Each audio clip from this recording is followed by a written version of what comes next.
I was really shocked to hear that because His Excellency the President knows that the power he's holding is not his. Once they vote you out, then he even is ending his 8 years period. At the 6th of January 2025, His Excellency Nana Addo Akuffo Addo has no such power. He knows. Really? He has no such power. So it's just an empty boast. Brutum fulmin. He cannot. He will not have that power. It's a person that the people have now voted for that have been given the power. The Ghanaian voter can no longer be intimidated. We saw what happened in Kenya. We saw what happened in Nigeria. Ghana is not immune to it. So from the way things are going, no, it is being rumored. Kevin Taylor, the kind of prophecy way back to Jose. Mekamia kwa it is a President Akuffo Addo, any the MPP. They are planning a coup. Now therefore, Kevin Taylor and Nsemo Babe Kanye no. A Speaker of Parliament, Alban Bagbin, Ababe confirm our church say. DSC in other countries, say Kenya said, dear no, Ghana is not far from it. Ne say to confirm it no, in somewhat Kevin Taylor Bekanya some time ago no, no crenado for me no babe con some mu aha. My leg basintally update. So you new viewer or a platform way so may just be subscribe to channel no be like it. Share what you comments ni mu. Afedie me no eba be call updates ni mu. Enti Kevin Taylor couple of weeks ago Obabe kasa efa some planning and plotting bia ekoso ewo MPP mu na ni nan was based on a report bia eba mountain by City News.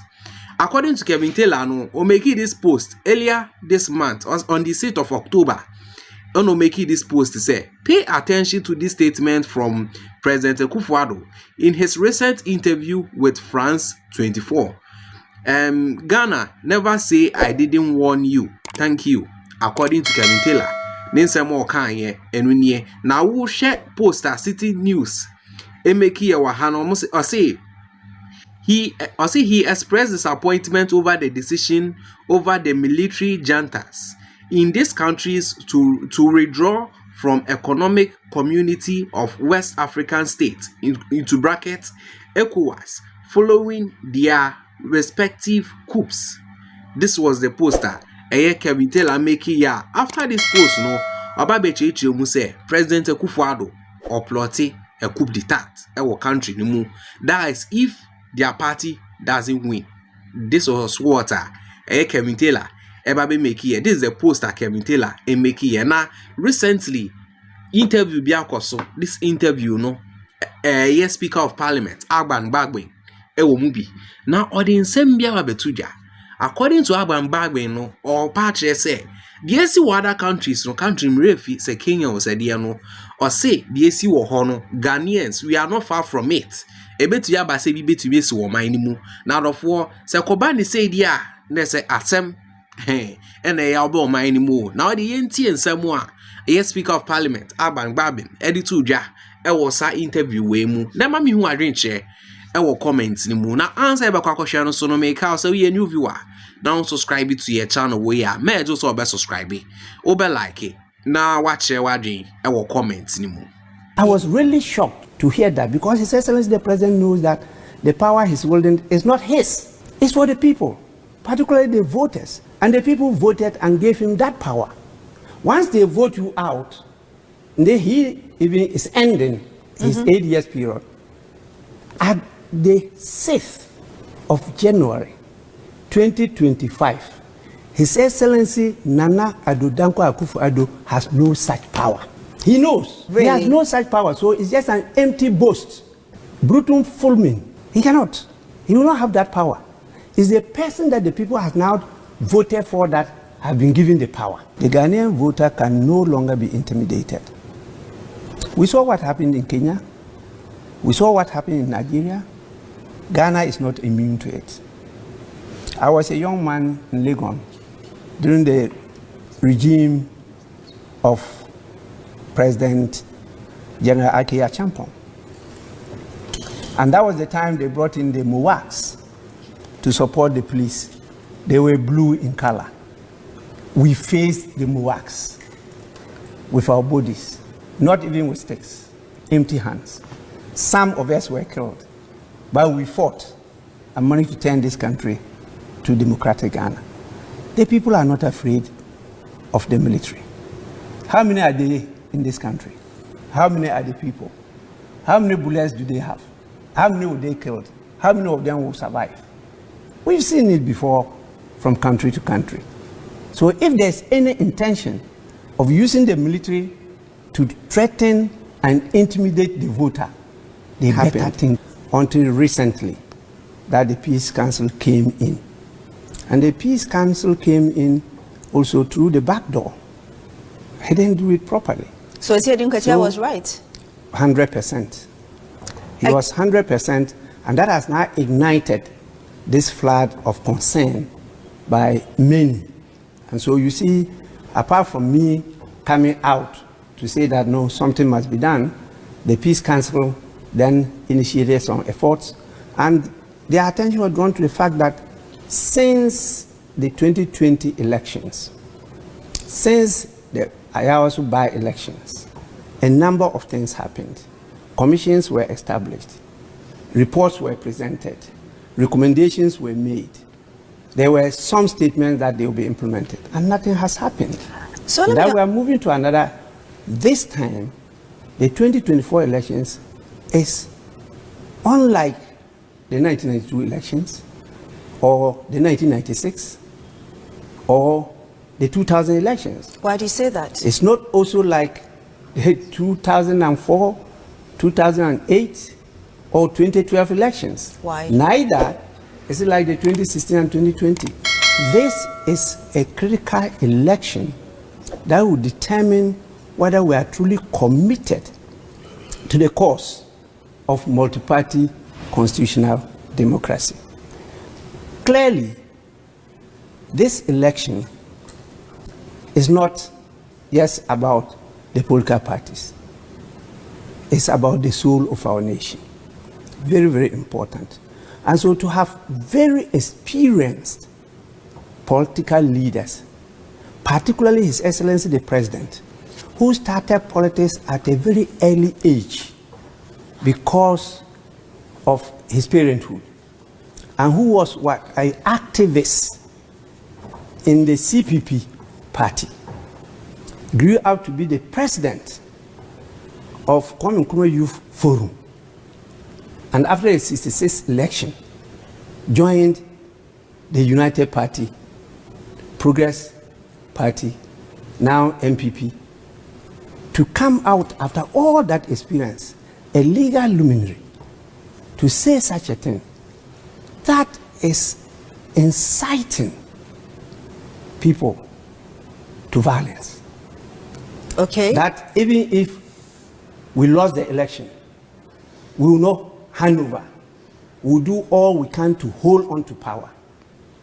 That is unacceptable.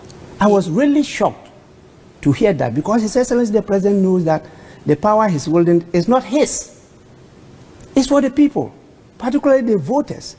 And the people voted and gave him that power. Once they vote you out, he even is ending his 8 years period. At the 6th of January 2025, His Excellency Nana Addo Akuffo Addo has no such power. He knows that if he orders the CDS on the 7th of January 1992 to do anything, he will not do it. My understanding of what you're saying, really... He has no such power, so it's just an empty boast. Brutum fulmin. He cannot. He will not have that power. It's the person that the people have now voted for that have been given the power. And though the people looking at that person, not him. So either is His Excellency John Dramani Mahama or His Excellency Dr. Mahmoud Bawumia. You do not think so that... those are the people that will have power, and those are the people that Ghanaians will now be listening to, not to him. So he has nothing, not even an empty shell. What we do is just a ceremony to show that power has now shifted from the former to to the newly elected person. You do not think that those comments were deep expressions of, I really wish that Bawumia would take over the reins of power from me? You just said it. What prevented him from using that same language? It's my wish that MPP should win the elections and Bawumia will take over from me. But if you go and say categorically, I will not hand over power, as if the power is still in your hands. But by that time, it's not in his hands. You just gave his history there, where he started from before he even became president. Yeah. Would you say that that comment was irresponsible, and he's repeated it? Well, His Excellency knows better. You know, in mature democracies, they will take actions more than what we will do. That would have soiled all his records as a politician. You know, and all those descriptions people make of him in terms of law and the defense of human rights or the media, and also his record as a president. This cancels out all. It doesn't show that he's a Democrat and that he believes in multi-party democracy. If I hear what you're saying, you were disappointed when you heard that. Very, in fact, I was shocked. Was at least expected His Excellency to say such a thing. But in addition to that, you just brought to the fore again a statement made by Brian Champon, and he's repeated it. He's a member of parliament, a parliament you oversee. Have you done anything about it? How do you see that, first of all? Brian Champon is scarcely in parliament. You see, that is another thing that we have to do. You see, political leadership is a different ball game. You just don't trust untried and untested hands straight from birth into leadership position. How do you mean? They have to be groomed. They have to be tutored. They have to be mentored. They have to grow to it. They must have hands-on experience. And so the system we are running is a system that is damaging the growth of this country. Brian doesn't have the experience. Where? In politics? Zero. He just elected as a member of parliament and is made a cabinet minister. He has no knowledge about the public sector, about governance, about politics, and he is now going to lead the whole sector. He has never handled such power before, and therefore they think that they are the alpha and the omega. So you think that's what's influencing how he's behaving? Not only him, a number of our people in politics now. You know, as they grow, they will learn that what they did were wrong. And they were really undermining their own authority and relevance. Won't it be too late? Very late. And that's one of the causes of our underdevelopment. Many countries who have made it have taken the time to evolve. And the evolution is not only about systems, it's also about human beings. And so we just don't take those decisions lightly. That you're given the opportunity to lead the country. If you want to bring up, definitely there's growth, there's replacement. We must always go with the youth. We must go with everybody. But you give them the position to grow. Okay? Once we keep on just cutting corners and doing what is happening now, we can never develop as a nation. We can never develop as a nation, you say. We're talking about inflammatory comments and languages, or language ahead of this year's general election. And I know that you also heard the bit said by the former president, John Mahama, who is leading the opposition NDC, when he said, and he said it a number of times as well, that we will make sure that this election is not stolen, and this time we are not going to court. How did you understand this comment? The first part deals with vigilance and ensuring that the right thing is done. That this time around, what happened in 2020, where brute force was used at some stations to take away the decision of the people, we will not allow that to happen again. Which meant that there's a loss of trust in the process and in the Electoral Commission.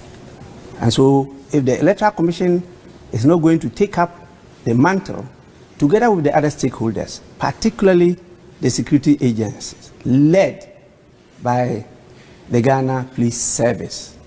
And note, it is not Ghana Police Force, it is Ghana Police Service. And they are to deal with the maintenance of law and order. And you don't just maintain law and order by force. No, that is not it. But unfortunately, that is where we are. And they are the key institution to maintain law and order. The military has no business, when we are doing elections, to be present until law and order breaks down and they are called in. So you want them to stay off? Completely. I have stated it a number of times that we would not want to see our military moving around. They have to be at positions that they could be called to intervene when the need arises. But already you know that the military have been deployed. I mean, officials have been deployed to border towns to enforce even this ban on exportation of the country's grains because of the drought in 7 regions of the country. That is catastrophic and a complete exaggeration of the situation, just to create a platform to go in for a facility. And who knows how that facility will be applied. That is my honest view. What do you mean by facility? A credit facility in terms of money or in terms of food items. Is that kind of thing? The NDC thinks it's an attempt to intimidate voters around that place. You see, people really don't understand the situation we are in. The Ghanaian voter can no longer be intimidated. We saw what happened in Kenya. We saw what happened in Nigeria. Ghana is not immune to it. I was a young man in Legon during the regime of President General Ake Achampong. And that was the time they brought in the MOWACs to support the police. They were blue in color. We faced the MOWACs with our bodies, not even with sticks, empty hands. Some of us were killed, but we fought and managed to turn this country to democratic Ghana. The people are not afraid